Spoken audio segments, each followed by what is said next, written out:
ఉషోదయం ప్రేమించు కాపరి ఉషా కిరణాలు అనే మా ఉదయకాలపు ప్రసారానికి మిమ్మల్ని ఆహ్వానిస్తున్నాం.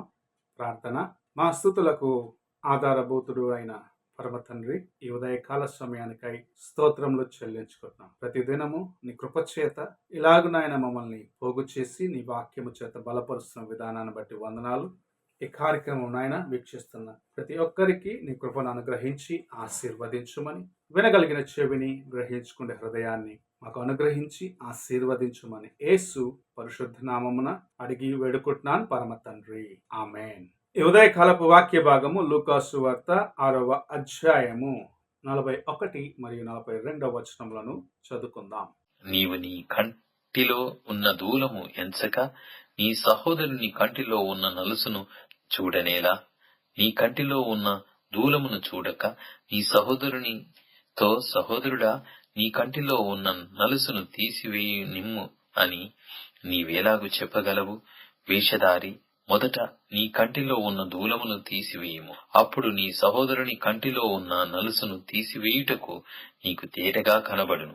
మనము చదివిన వాక్య భాగంలో యేసు ప్రభు మరి యొక్క వ్యక్తిని నీవు తీర్పు తీర్చవద్దు అన్న కార్యమును బోధిస్తూ, ఎదుటవాడి అనగా నీ సహోదరుని కంటిలో ఉన్న నలుసును చూస్తున్నావు, కానీ అయితే నీ కంటిలో ఉన్న దూలమును చూడలేకపోతున్నావు అని ప్రభు హెచ్చరించే కార్యమును చూడగలం. అనేక సార్లు మనము అలాగనే ఉంటున్నాము. ఎదుటవారి యొక్క సమస్యలు, ఎదుటవారి యొక్క పొరపాట్లు, ఎదుటవారి కన్నా నేను గొప్పవాణ్ణి అని చెప్పుకుంటే ఆ తలంపులతో నింపబడి దేవుని యొక్క తలంపులను మరచిపోయిన వారిగా ఉండే కార్యమును ప్రభు మనకు జ్ఞాపకం చేస్తూ ఉన్నాడు. దీనికి ఒక మంచి ఉదాహరణ యేసు ప్రభు యొక్క శిష్యుడైన పేతురు. మనం చూసినట్లయితే పేతురు మార్కు సువార్త 14వ అధ్యాయంలో 27వ వచనం నుండి చదివినట్లయితే, మిగతా శిష్యులు ఆయనను విడిచిపెట్టినను నేను నిన్ను విడిచిపెట్టను అన్న రీతిగా యేసు ప్రభువుకు సమాధానము చెప్పటం చూడగలం.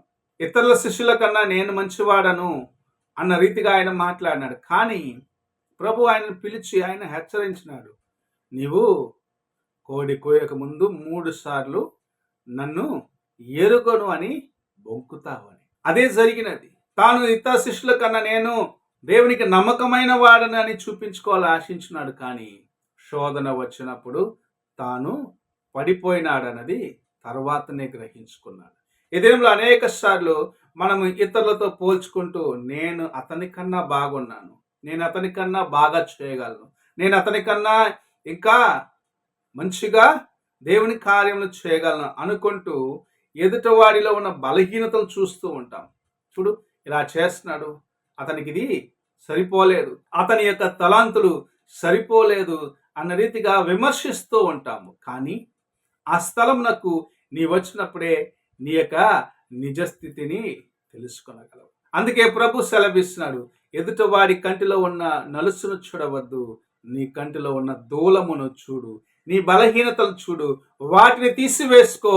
అప్పుడే నీవు దేవుని కోసము నిలబడగలిగిన గొప్ప యోధుడుగా మార్చబడతావు. ఈ ఉదయకాల సమయమున మనము ఇతరులను తీర్పు తీర్చేదానికన్నాను మన యొక్క బలహీనతలను సరిచేసుకుంటూ, వాటిని మొదటిగా తెలుసుకొని వాటిని సరిచేసుకుంటూ దేవుని కోసం నిలబడ్డట్లయితే ప్రభు తన కృపను అనుగ్రహించి, ప్రభు తన కృప చేత నిన్ను బలపరిచి, నన్ను బలపరిచి తన రాజ్య వ్యాప్తి కోసము వాడుకుంటాడు. నీవు ఇతరులను చూపిస్తూ, అతని కన్నా నేను బాగున్నానులే, అతని కన్నా నేను మంచివాడనులే అని అనుకున్న దినమున నిజముగా దేవుని యొక్క కార్యమునకు నీవే మొదటి ఆటంకముగా ఉంటావని గ్రహించుకోమని ప్రభు సెలవిస్తూ ఉన్నాడు. ఈ ఉదయకాల సమయమున నీవు అలాంటి స్థితిలో ఉన్నావేమో, నీ హృదయము అలాంటి తలంపులతో నింపబడినదేమో. ఒక్కసారి హృదయాన్ని పరీక్షించుకోవాలని ప్రభు ఆశిస్తూ నీతో మాట్లాడుచూ ఉన్నాడు.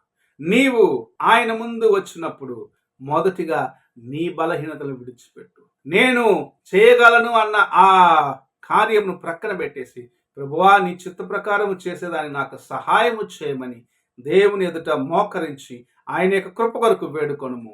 అప్పుడు గొప్ప కార్యములను ప్రభు నీ జీవితము ద్వారాగా చేసి అనేకులకు నిన్ను ఆశీర్వాదకరముగా చేయాలని ఆశిస్తూ ఉన్నాడు. పేతురులాగా ఇతర శిష్యుల కన్నా నేను నిన్ను హత్తుకొని ఉంటాను అని చెప్పి శోధన వచ్చినప్పుడు ముమ్మార్లు బొంకే స్థితికి నీవు నేను వెళ్ళకుండగా దేవుని యొక్క కృపను వేడుకుంటూ ప్రతి దినము ఆయన వైపు చూస్తూ నడిచేదానికి ప్రభు మనకు సహాయము చేయునుగాక.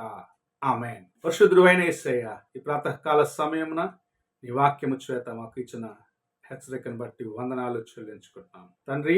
మేము ఇతరులను తీర్పు తీర్చకుండా నాయన నీ యొక్క కృప చేత మేము నడిపించబడుచున్నామని గ్రహించుకొని నీ వైపు చూసి ముందుకు వెళ్ళేదానికి సహాయము చేయమని, మా బలహీనతలు ఏమిటో మొదటిగా ప్రార్థనలో నీ యొద్ద వేచి ఉండి కనుగొని వాటిని సరి చేసుకుని నడిచేదానికి సహాయము చేయమని యేసు పరిశుద్ధ నామమున అడిగి వేడుకుంటున్నాను పరమ తండ్రి.